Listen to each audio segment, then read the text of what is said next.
беру жүйесінің өткені мен және бүгінгі күндері білім беру жүйесінің.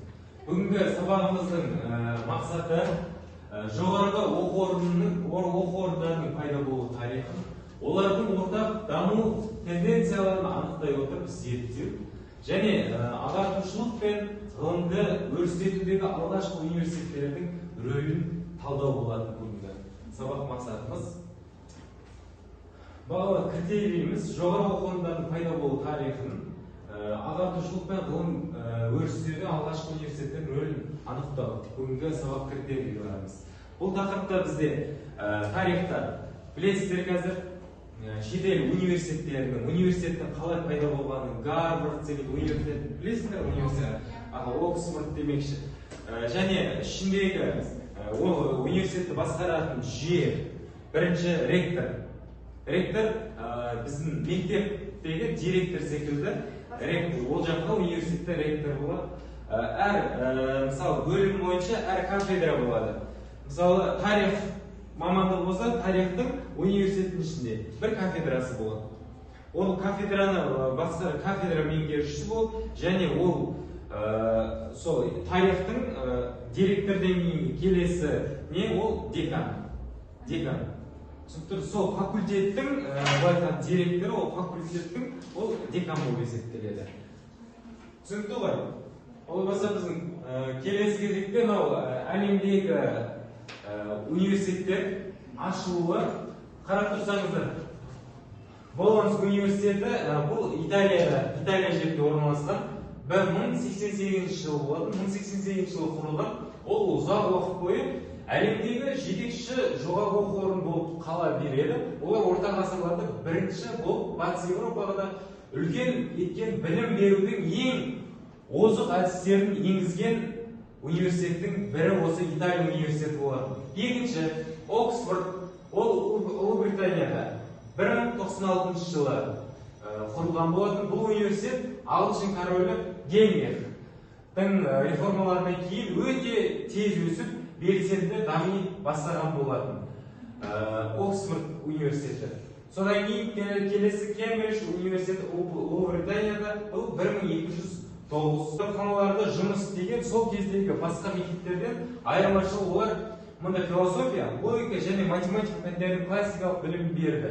Кембридж университеті 80-нен астам Нобель сыйлығына лауреаты болған еді.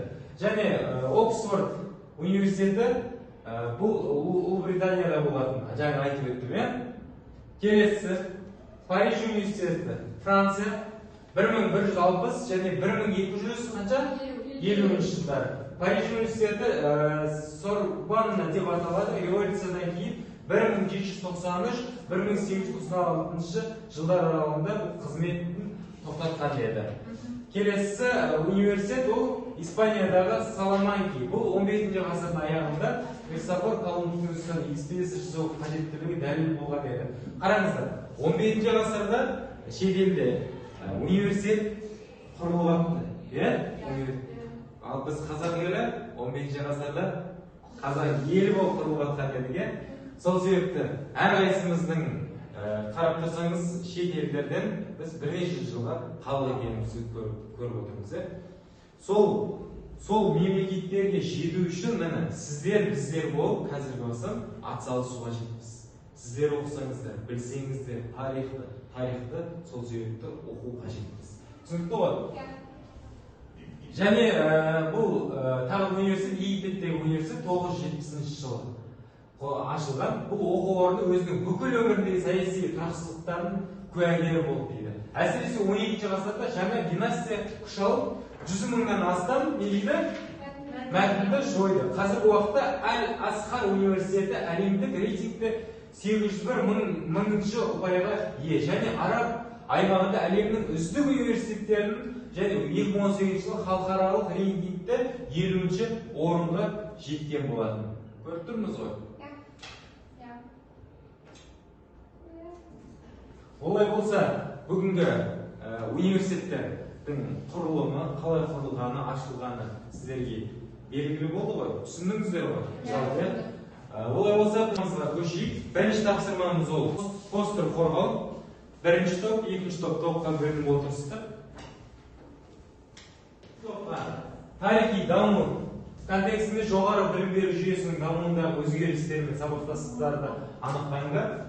Екінші топқа заманауи жоғары білім берудегі реформалардың негізгі бағыттарын анықтайсыңдар. Сіздерге 5 минут уақыт беріледі. Жылдан постерді орындаймыз.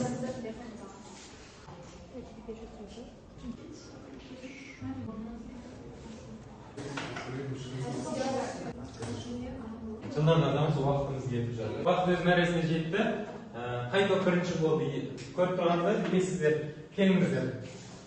Реформа бағыттары бұл жерде зерттеу және тәжірибе жасауда оқу үйрену, яғни тәжірибе жасап жатқан кезде оның тәжірибе барысын неге қарай бағытталатынын білу. Одан кейін ғылыми пәндерді өте қатты қадағалайды және де студенттерге көптеген мүмкіндіктер берді. Олардың бірі кафедра. Жақсы, жарайды. Отырамыз. Болды бірінші топ. Жылдамдамыз, шығамыз қолға. Білім беру жүйесінің мақсаты бәсекеге қабілетті маман дайындау.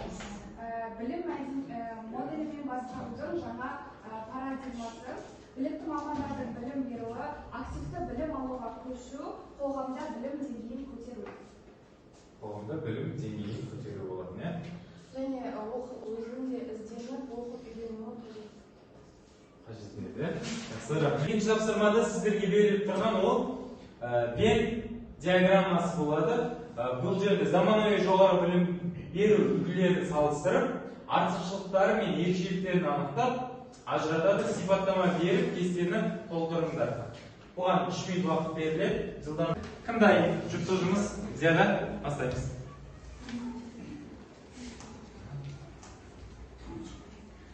либералдық үлгі зерттеулер мен тиімді еңбектер. Олардың барлығының ұқсастығы жоғары білім беру деңгейлері және жоғары білім берудің біртұтас еуропалық кеңістігі. Олай болса келесі кезекте үшінші тапсырмамызға көшейік. Үшінші тапсырмамызда Болонья процесінің олымын пайда болу себебі, мақсаты мазмұны сипаттап таңдайды, баға береді, кестені толтырасыздар. Бұл жер жеке жұмыс болып есептеледі. Болонья процесі пайда болу мақсаты қызметі мазмұнын жазып, қорытындылап шығасыңдар өздеріңе. Мен тексеріп шығамын бәріңе.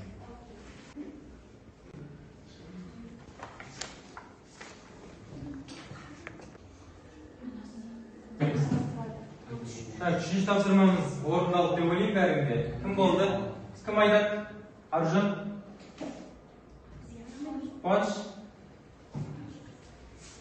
Пайда болу себебі профессорлардың жаңа оқу орнын ашуымен байланысты. Ал мақсаты түсініктеме беріп отыратын мәтінді оқыту. Оқыту болды ма? Кім жалғастырады? 1888 жылы Италияда құрылады және де бұның басқа да жерлерге тигізген пайдасы келесі университеттердің ашылуына үлкен үлес қосады. Үлес қосады. Сонымен жалпы түсінікті ғой. Болонья университеттері қалай ашылғаны, жалпылама әлемдегі университеттер қалай бастама алғаны, неден басталғаны түсінікті ғой, Бүгінгі сабақтың өз мәресіне жетті, өз мақсатымызға жеттік деп ойлаймын. Аулаларыңызда дескриптор таратып берген болатын. Әр қайсымыз өз-өзімізді бағалап өтсек, ондық бағалық жүйеде білесіздер ғой. Сосын келесі кезекте сабақты егер түсінген болсаңыздар, жетістіктер баспалдағы жақсы түсіндім, сұрағым бар, мүлдем түсінбедім деген секілді сұрақтар сіздерге скрипт таратып беремін. Осы бойынша өз ойларыңызды жазып, тақтаға жабыстырып кетсек.